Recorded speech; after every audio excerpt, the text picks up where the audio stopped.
Brain freeze. Okay, well, what is brain freeze? And first of all, I had a question about brain freeze. Hi, it's Bill Herman. It's Creative License. Thanks again for being a part of my little show.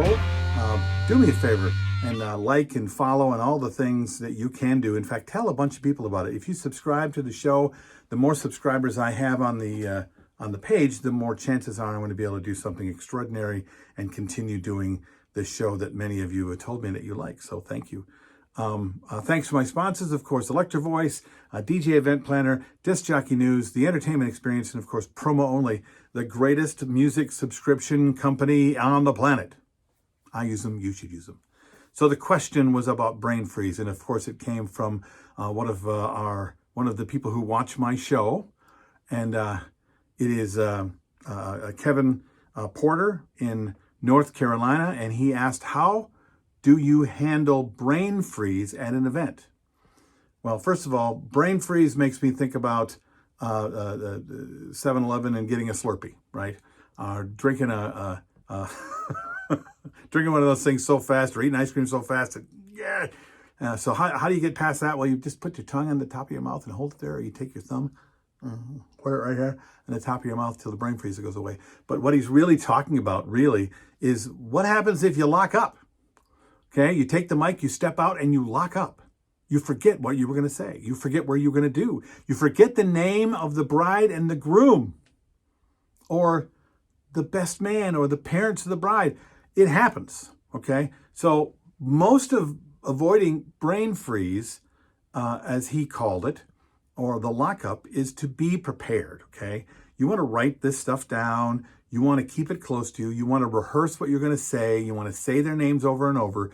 You want to be ready for it. But even with all that rehearsal, sometimes you go up, what's called going up on your lines as an actor doing a show. You just go up. Everything, the brain just goes and freezes, as Kevin would say, and everything just goes away. How do you avoid that? Well, you avoid it by preparing. How do you get through it? How do you handle it when it shows up? Well, first of all, you can't make it terrifyingly bad.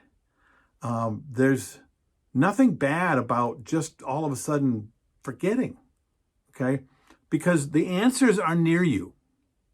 You did bring it. The information is written down. What you're about to do will come back. And it's natural to have something happen like that and then deal with it. People do it all the time. If you never look like you screw up, then you might look a little too rehearsed, which is, that's debatable anyway. But there's something, you're a human being, and they don't expect you not to be a human being.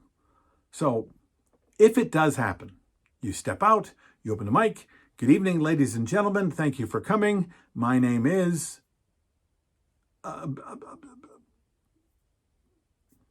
Okay, more than likely you're not going to forget your name.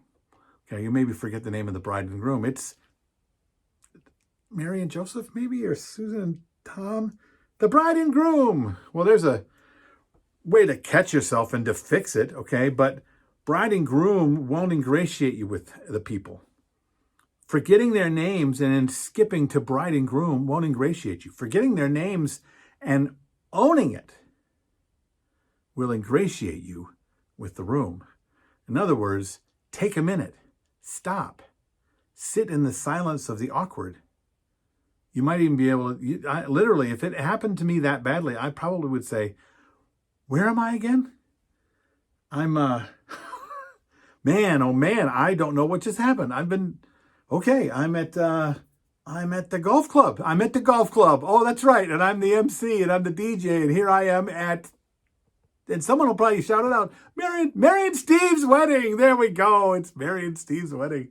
Thanks for coming. What I'm saying is this, how you get out of it is being honest, being authentic, being unafraid to own it, man. It's just not going to happen very often. And if it's happening to you a lot, then your number one problem is you're not preparing enough.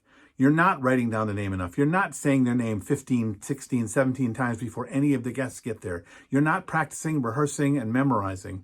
You're not doing what you need to do. I still, for it comes to the couple and the people I'm working with, I write their names either on my hand or on a little piece of paper that I cup in my hand that I keep at my side. So if all of a sudden I go, Mary and John, because, hey, it happens, okay? Don't beat yourself up. It doesn't make you look unprofessional. It makes you looking unprofessional if you don't at least acknowledge the fact that you're a human being. That's my take on it. What do you think? You want to tell me more? You want to tell me I'm full of it and this is the wrong approach? I'd love to hear it from you, but I don't think so. This is Bill. This is Creative License, and I'll see you next week.